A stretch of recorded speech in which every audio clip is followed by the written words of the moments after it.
Okay, Robert. I'll introduce myself. Do you want to? Of course. We don't know that much about you. Right. Okay. Okay. Thank you. Thank you. All right, thank you.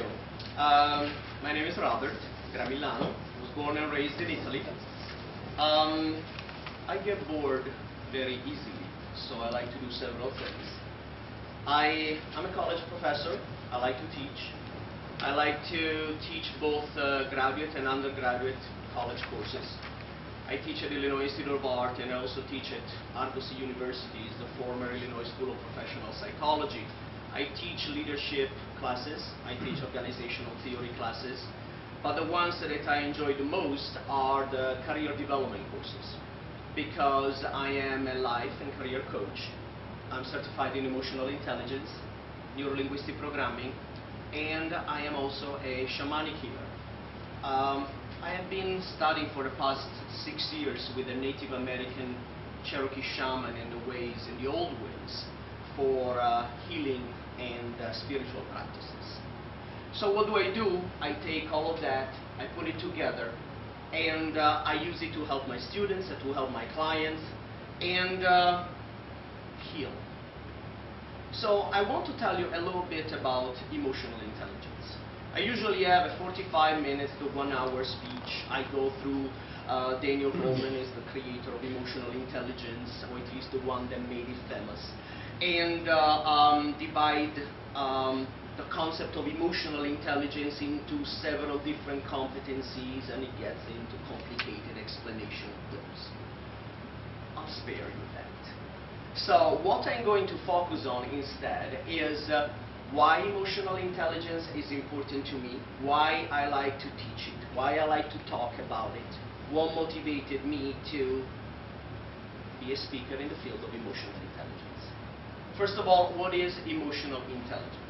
Emotional intelligence is defined as the ability to think intelligently with our emotions. Emotions are important. They are everywhere. Okay? They are part of who we are, and very often they do lead our actions. In emotional intelligence, we like to say, this is the sequence: thoughts, emotions, actions. People say, oh no, I feel this way. No, you don't. You think certain thoughts, which elicit certain emotions, which then will lead to certain actions. And this makes a huge difference, because when you embrace that kind of concept, we can control our emotions. More than controlling, we can use them better. We can lead them. We can make them serve us the way we want them to serve us. So when I do life coaching, I often ask my clients, they tell me, I feel this, I feel that. I ask them, tell me, what kind of thoughts are you entertaining during the day? And when they start thinking about it, well, I think about this. Here, let me give you an example. I often coach people for their career, a career coach. Many times they don't have a job, they're looking, they're struggling. You know, it's pretty hard out there. So they're feeling down, hopeless, depressed. So I ask them, what kind of thoughts are you entertaining every day? Well, then they start going. There are no jobs, the economy is bad, all the jobs are going abroad, you know, too much competition, this is just the way it is, I lost my confidence, I've been out of the job for a while. Okay, great. Keep talking to me. They keep talking, and I say, how do you feel now? Well, really, really down. Yes, exactly. Let's start changing the thoughts, changing the self-talk, and then let's see how we feel. And we proceed in that direction. So one of the most important competencies in emotional intelligence is emotional self-awareness. Everything starts with awareness. If we do not have awareness, we cannot do anything. So the point here is another example. you know the classic interview question, right? Tell me about your strengths and tell me about your weaknesses. They always ask that question. And I tell my students, the reason why they ask you that, sincerely, they don't care. They have enough of their own problems. The reason why they are asking you that question is to see if you are aware of what your strengths are.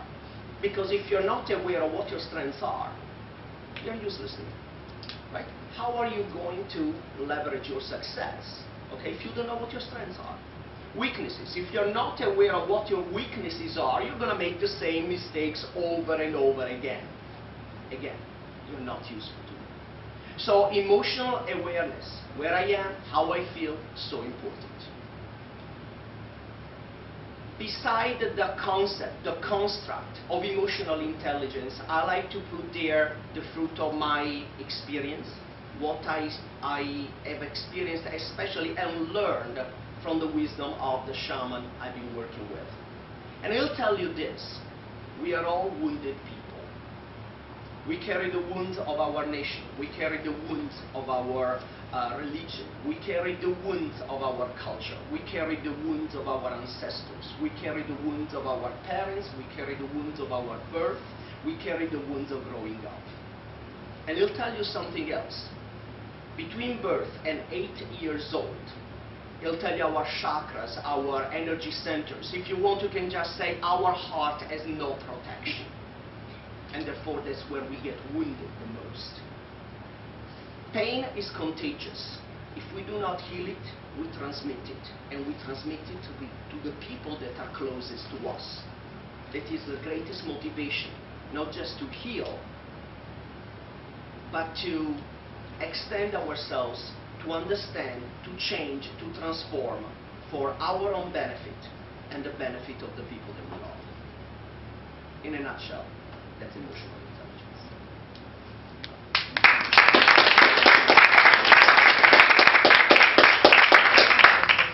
Well, I can safely say that we've had just a heck of a meeting tonight. Man, I'm impressed with everybody. Good job, all. Evaluators at the